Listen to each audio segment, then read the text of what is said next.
د ډاکټر ناکامورا جسد په ځانګړو مراسمو کې د هغه کورنۍ ته وسپارل شو. ګرانو لیدونکو السلام علیکم. د افغانستان د اسلامي جمهوریت جمهور رئیس محمد اشرف غني نن ماسپښین د ډاکټر ناکامورا جسد چې تیره چهارشنبه په جلال آباد ښار کې په یو تروریستي برید کې سخت ټپي او وروسته په روغتون کې وفات شو، د حامد کرزي بین المللي هوایي ډګر کې مړتیا وکړه. جمهور رئیس غني د ډاکټر ناکامورا جسد چې د هیواد په درې رنګه بیرغ پوښل شوی و تر الوتکې پورې په خپلو اوږو ولېږداوه. جمهور رئیس غني د ناکامورا مېرمنې لور او په افغانستان کې د جاپان سفیر ته د ډاډګیرنې او غم شریکۍ څرګندولو ترڅنګ چې په یادو مراسمو کې حضور درلود وویل نن واقعا د خواشینۍ ورځ ده.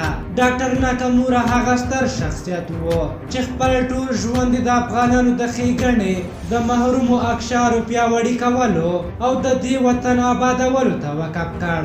هغه زیاته کړه ډاکټر ناکامورا په پښتو ژبه پوره تسلط درلود. جمهور رئیس څرګنده کړه د ده له برکته سلګونه زره انسانان له وچکالۍ وروسته په پښو ودرېدل، سلګونه زره ونې شنې شوې او د کونړ سیند قهرجنې اوبه ارامې شوې او د نعمت وسیله وګرځېدې.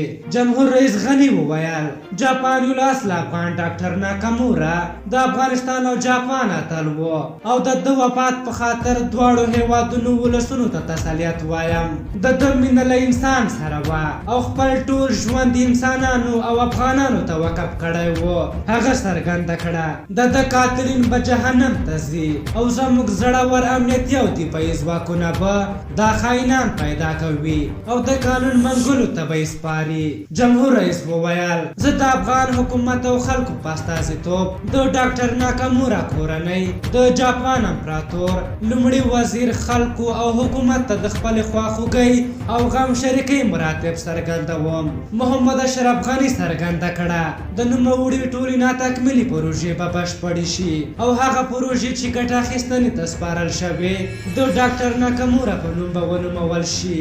جمهور رئیس غني د خپلو خبرو په پای کې د جاپان خلکو ته د خوښۍ او نیکمرغۍ هیله وکړه. ویې ویل هیله لرم د جاپان نوی امپراتور دوره دې د ښېګڼې او هوسایۍ دوره وي. په هر حال تاسو د دغې موضوع په هکله څه نظر لرئ؟